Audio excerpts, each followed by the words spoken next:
ചേട്ടാ മൂവി എങ്ങനെ ഉണ്ടായിരുന്നു? മൂവി നന്നായിട്ടുള്ള എൻ്റെ അഭിപ്രായം. ഞാൻ ഡയറക്ടർ തന്നെയാണല്ലോ, അപ്പോൾ അതുകൊണ്ട് പൊതുവെ നല്ല അഭിപ്രായമാണ്.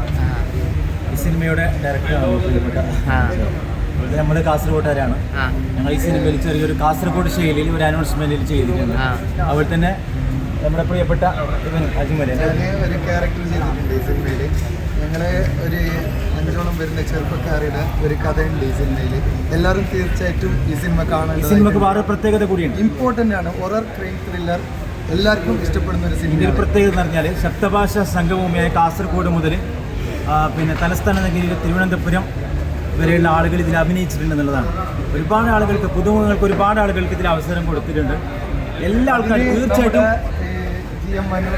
മനസ്സറിഞ്ഞ് ചെയ്യുന്ന സമയത്ത് സിനിമയിൽ ഒരു അനൗൺസ്മെൻറ്റ് കിട്ടുമെന്ന് ഞാൻ ജീവിതത്തിൽ പോലും വിചാരിച്ചിട്ടില്ല. ആ ഒരു അവസരം പോലെ പ്രിയപ്പെട്ട ഡയറക്ടറൊക്കെ തന്നിട്ടുണ്ട്. വലിയ സന്തോഷം.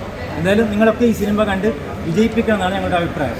ഈ സിനിമയുടെ പേര് ദ പ്രൊട്ടക്ടർ എന്നാണ്. തീർച്ചയായിട്ടും മലയാളികൾ കണ്ടിരിക്കേണ്ട സിനിമയാണ്. ശരി, ഒരു 10 ദിവസക്കാലം അല്ലെങ്കിൽ 15 ദിവസക്കാലം ആലപ്പുഴ എന്നുള്ളത് നമുക്കറിയാമായിരുന്നു. പിന്നെ ഇപ്പോൾ ക്രൗഡിന് അധികമൊന്നും പൊള്ളി വരുന്ന അവസ്ഥയൊന്നും ഇല്ലല്ലോ. അങ്ങനെ മെഗാസ്റ്റാറൊന്നും ഇല്ല.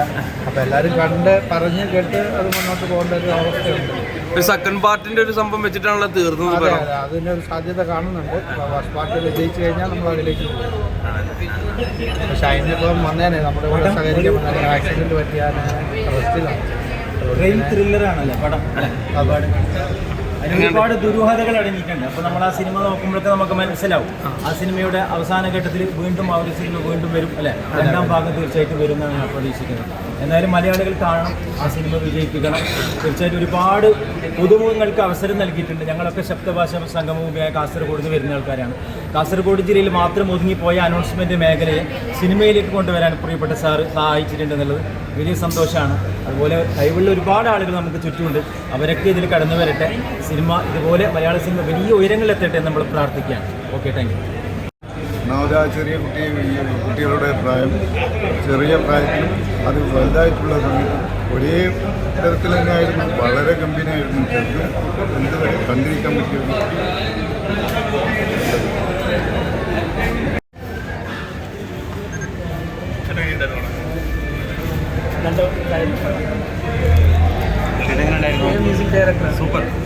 സൂപ്പർ മൂവിയല്ലേ. സോങ്സ് ഞാൻ അങ്ങനെ ചെയ്തതാണ്. ഞാനിപ്പോൾ പ്രോജക്റ്റ് റെഡിയാക്കിയത് തന്നെ റോബിൻസ് നമ്മുടെ ഒരു ഫ്രണ്ടായിരുന്നു, പഴയ കാലം തൊട്ടുള്ള. മഞ്ചേട്ടനെ വിളിച്ചു കൊടുത്തതും എല്ലാം റെഡിയാക്കിയതൊക്കെ അതിൻ്റെ ഒരു സ്ട്രാറ്റജി അങ്ങനെയായിരുന്നു. എല്ലാം ഭംഗിയായിട്ടുണ്ട്, വളരെ നന്നായിട്ടുണ്ട് അല്ലേ. Thank you so much brothers. Negative വരുന്നുള്ളത് കൊണ്ടാണോ? നെഗറ്റീവ് വരുന്നതാണോ?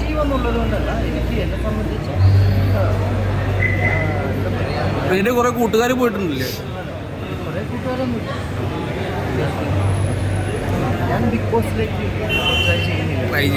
2-3 പ്രാവശ്യം ഒരു ഇന്റർവ്യൂ